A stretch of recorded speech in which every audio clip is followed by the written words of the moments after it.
नमस्कार दोस्तों। यूँ तो हमारे देश ने हमें गर्व करने वाले बहुत से ऐसे कारण दिए हैं। इन कारणों को गिने तो हम थक जाएं, शायद ये कारण कभी खत्म ना हो।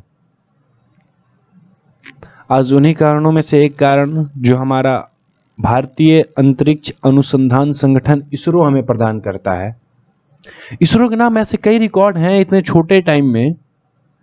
15 अगस्त 1969 को इसका गठन हुआ और तब से ये भारत का ऐसा काम कर रहा है, दिन दूनी रात चौगुनी तरक्की की है इस भारत के संगठन ने।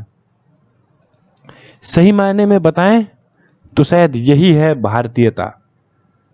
भारत ऐसे ही हर मामले में अगर विकास करता तो आज हम कहीं और होते, लेकिन इन विकास के दौड़ में इसरो हमारे और एजेंसी से इतना आगे निकल चुका है। आइए आज इसरो के ही बारे में बात करते हैं। इसरो यूं तो बहुत से देशों के सैटेलाइट लॉन्च करता है, जिसमें अमेरिका भी शामिल है। जी हाँ दोस्तों, आपने सही सुना, अमेरिका भी शामिल है। जो इसरो इतने सैटेलाइट इतने किफ़ायती दामों में ही लॉन्च कर देता है, जो कि नासा के बलबूते की भी बात नहीं है। नासा लॉन्च कर सकता है, एक बहुत बड़ा एजेंसी है वो भी, लेकिन उससे लॉन्च काफ़ी कॉस्टली होते हैं। और इसरो ठीक उल्टा, यानी कम दामों में ही सैटेलाइट को भेज दिया आकाशमान में। हमारे मंगल मिशन की लागत तो इतनी आई थी, यानी एक कैब करो और मार्स पे चले जाओ। इसरो के द्वारा अब तक किए जाने वाले मिशंस हैं, जिसमें 109 सैटेलाइट मिशंस जो इंडिया के हैं, जिसमें 3 नैनो सैटेलाइट और 1 माइक्रो सैटेलाइट शामिल है, जो कि 77 लॉन्च मिशन 77 लॉन्च मिशंस में आते हैं। इसरो ने स्टूडेंट्स के लिए भी 10 सैटेलाइट्स लॉन्च कर रखा है। इसरो ने 2 रे एंट्री व्हीकल्स पे मिशंस भी किए हैं और इसरो ने अब तक 33 कंट्रीज के कुल 319 सैटेलाइट्स लॉन्च कर चुका है, जो कि फॉरेन रीजन से बिलोंग करती हैं, अब्रॉड बिलोंग करती हैं। इसरो का बजट इतना कम है और फिर भी उसने ऐसी टेक्नोलॉजी डेवलप कर लिया है कि उस सबसे कम पैसे में ही स्पेस में सैटेलाइट्स भेज सकता है। इसरो का 2020-2021 के फाइनेंशियल ईयर में बजट 13,489 करोड़ यानी 13,479.47 करोड़ रुपए थे, जो कि यूएस डॉलर में 1.97 बिलियन यूएस डॉलर होते हैं।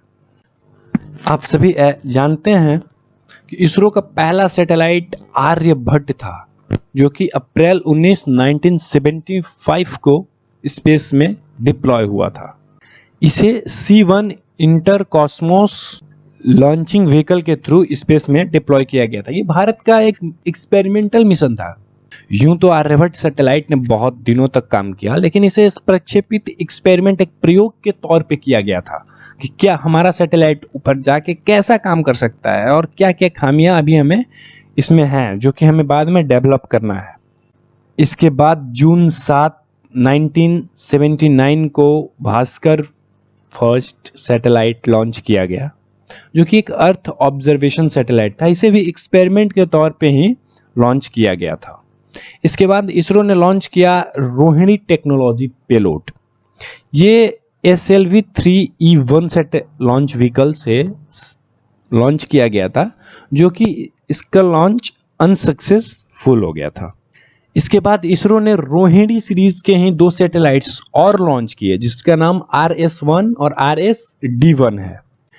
इसरो की कामयाबी यूं ही नहीं रुकी। इसरो ने अब तक अपने देश के लिए 109 लॉन्च मिशंस कर चुका है, जिसमें 11 फेल्स और 98 सक्सेसफुल रहे हैं। इसरो अब तक एक लॉन्च व्हीकल में सबसे ज़्यादा सैटेलाइट्स भेजने का रिकॉर्ड भी अपने नाम कर चुका है।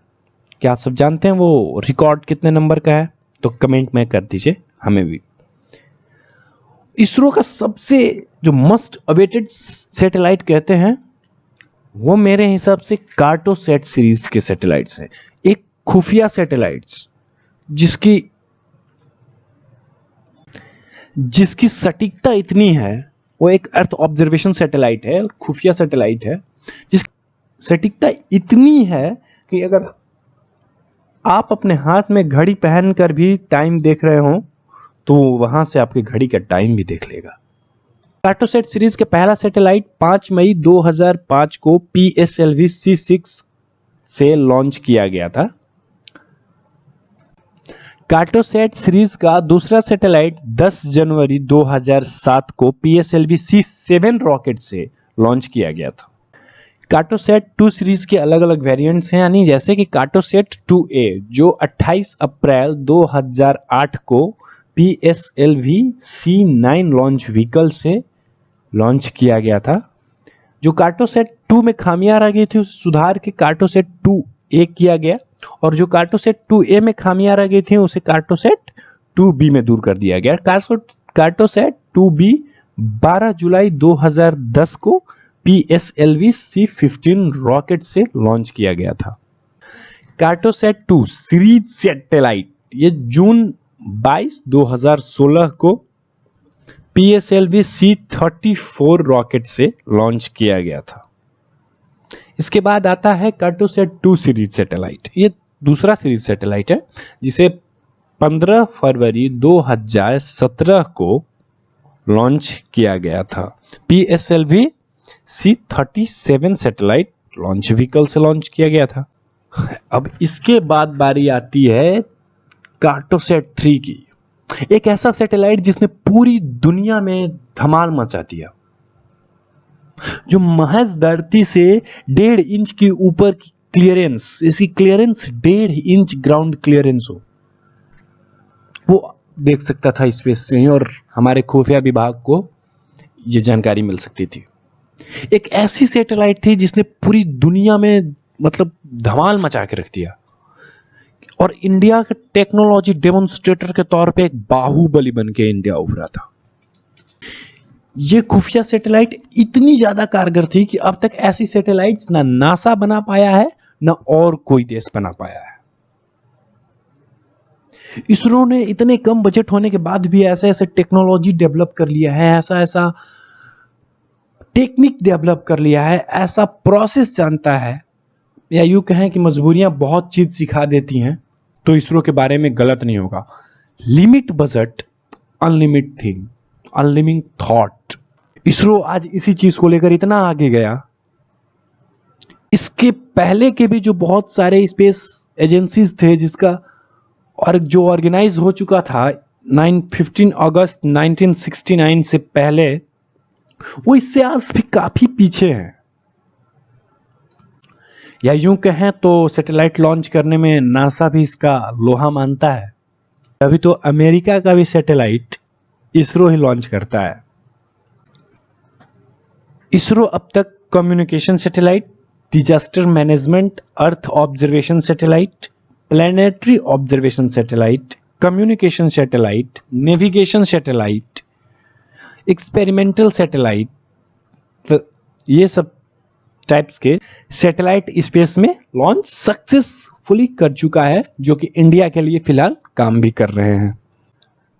इसरो ने स्टूडेंट्स के लिए भी 10 सैटेलाइट लॉन्च कर दिया है, जिसमें का पहला सैटेलाइट ANUSat जो कि 20 अप्रैल 2009 को लॉन्च हुआ था, और इसका आखिरी सैटेलाइट कलाम सैट V2 जो कि जनवरी 24, 2019 को लॉन्च किया गया था।